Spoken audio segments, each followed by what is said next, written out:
Okay, folks, section 12.1, we're going to talk about quadratics. Quadratics, we can identify a quadratic by looking at the variable in its highest exponent. For instance, this variable m, oh, I wish I hadn't done that. Its highest exponent is 2.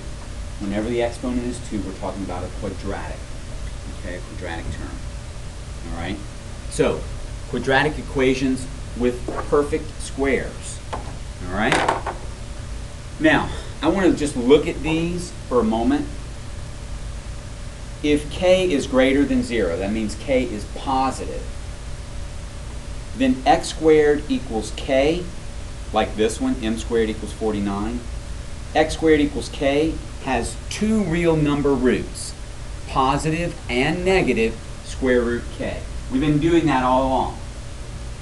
We'll see it play out in this first example in just a second. But if k is positive, it has two real solutions, positive and negative square root of whatever k is. Down here, k is 49, right? So m is going to be plus and minus square root 49. Okay? Now, if k equals 0, then x squared equals k has only one real number solution, and that is x equals 0.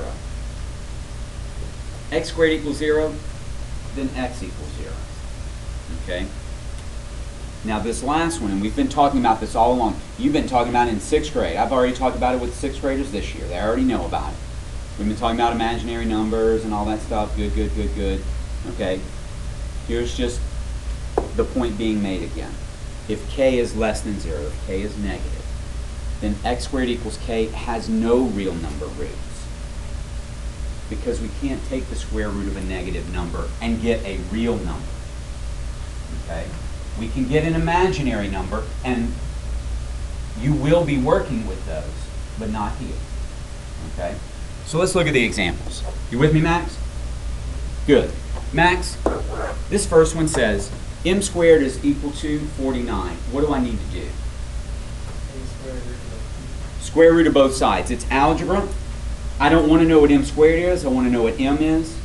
What does algebra mean, please, Lauren? What I do to one side, I have to do the other side. Excellent. Okay? So if I take the square root of m squared, I also have to take the square root of 49. All right? What is the square root of m squared, Boyd? You are a winner. Yes. M. What is the square root of 49? Now remember, this first thing here, if k is greater than 0, is k greater than 0?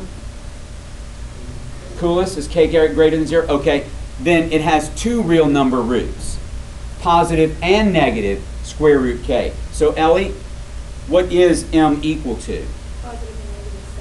Positive and negative square root 49, which is 7. Okay? Two real number solutions because x was positive. Or in this case, m was positive. All right. All right. Whenever I want to solve for the variable, well, let's look at this next one. Let's look at b. What do I want to do here first? What do I want to do here first, Harrison, at b? I'm sorry? Get the variable by itself. All right. What's with the variable right now? So what do I need to do to get rid of it? Divide by 5.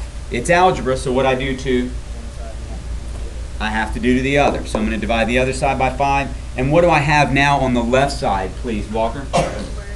I've got r squared. What do I have on the right side, please, Libby? 9. Okay, where do I go from there, Jet? I square each number? I square root each number, okay? On each side. What do I have on the left side, Ryan? Left side's over here.